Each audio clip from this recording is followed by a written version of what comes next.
Hello all, welcome to day 17 of 30 days toddler activity challenge. Andarki happy Holi. Happy Holi. Holi అంటేనే festival of colours కదా. కలర్స్ని చల్లుకొని ఒకరికొకళ్ళు రంగులు పూసుకొని చాలా ఎంజాయ్ చేస్తారు ఈ ఫెస్టివల్ని. అయితే కొన్ని ప్రాంతాల్లో చేసుకుంటారు, కొన్ని ప్రాంతాల్లో చేసుకోరు. కాకపోతే పిల్లలు ఉన్న వాళ్ళు మీరు చేసుకునే అలవాటు ఉన్నా లేకపోయినా కూడా పిల్లలకి సింపుల్గా ఇలా చిన్న యాక్టివిటీ చేపించడం వల్ల వాళ్ళకు ఎర్లీ ఏజెస్లోనే కల్చరల్ థింగ్స్ గురించి, మన ట్రెడిషన్స్ కల్చర్స్ గురించి ఇంట్రడ్యూస్ చేసిన వాళ్ళం అవుతాము.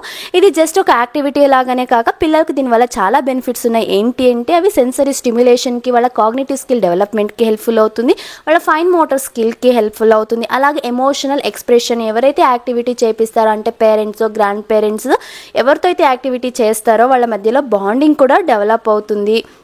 అలాగే కల్చరల్ అండర్స్టాండింగ్ ఎర్లీ ఏజెస్లోనే పిల్లలకి ఇలా మన ట్రెడిషన్స్ అండ్ కల్చర్స్ ఇంట్రడ్యూస్ చేయడం వల్ల వాళ్ళు చాలా విషయాలు తెలుసుకుంటారు. And most importantly throughout the activity మనం కొన్ని కీవర్డ్స్ యూస్ చేస్తుంటాం కాబట్టి వాళ్ళ స్పీచ్ అండ్ లాంగ్వేజ్ డెవలప్మెంట్కి కూడా హెల్ప్ఫుల్ అవుతుంది.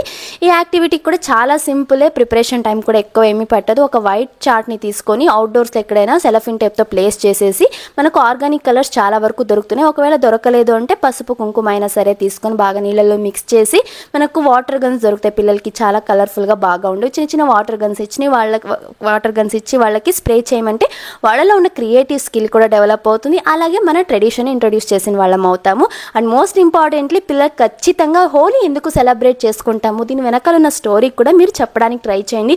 పిల్లలే కదా, అర్థం కాదు అనుకోకండి, వాళ్ళకి అర్థమయ్యేలాగా ఫన్నీ వేలో చెప్పండి, అర్థమవుతుంది.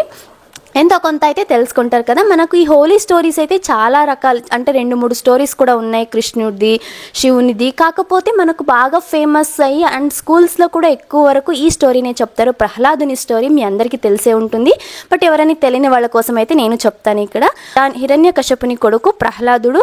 ఆయనకి ప్రహ్లాదుడు అంటే నచ్చడు, ఎందుకంటే విష్ణుమూర్తి భక్తుడు అనేసి ప్రహ్లాదుని ఎలాగైనా చంపాలి అనేసి హిరణ్యకశపుడు చాలా రకాలుగా ట్రై చేస్తాడు. బట్ అన్ని రకాలుగాను ఫెయిల్ అవ్వడం వల్ల ఆయన చెల్లెలైన హోలికాకి చెప్తాడనమాట, నువ్వు ఎలాగైనా సరే ప్రహ్లాదుని చంపాలి అని. చెప్పగానే అన్న కోసము ప్రహ్లాదుని చంపడానికి ఒప్పుకున్న హోలిక మంటల్లో దూకితే నాకున్న రాక్షస మాయతో నేను బయటపడతాను, ప్రహ్లాదుడు చనిపోతాడు అనుకుంటుంది. కాకపోతే ఇక్కడ విష్ణుమూర్తి మాయ వల్ల ప్రహ్లాదుడు ఆ మంట నుంచి బయటపడతారు. ఆ హోలిక ఆ మంటల్లోని దహనం అవుతుంది. దీన్ని హోలిక దహనం అని కూడా అంటారు. ఇలా ఆ రాక్షసి చనిపోయిన రోజుని ఇలా కలర్స్ అన్ని వేసుకొని సెలబ్రేట్ చేసుకుంటారు. అండ్ ఇంకొక కథ ఏముంది అంటే, మనకు సీజన్ చేంజ్ అవుతుంది కదా, వింటర్ నుంచి సమ్మర్కి.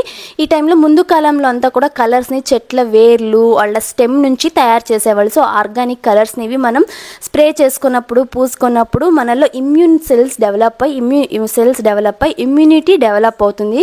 సీజనల్గా వచ్చే కోల్డ్ కాఫ్ రాకుండా ఉంటాయని చెప్పేసి అయితే ఇలా హోలీ సెలబ్రేట్ చేసుకునేవాళ్ళు. ఈ స్టోరీ తప్పకుండా మీ పిల్లలతో కూడా చెప్పండి. అండ్ అలాగే ఈ యాక్టివిటీ చేసి నాకు ఒక చిన్న ఫోటో ఆర్ వీడియో క్లిప్ని నాకు ఇన్స్టాగ్రామ్లో షేర్ చేసుకోండి.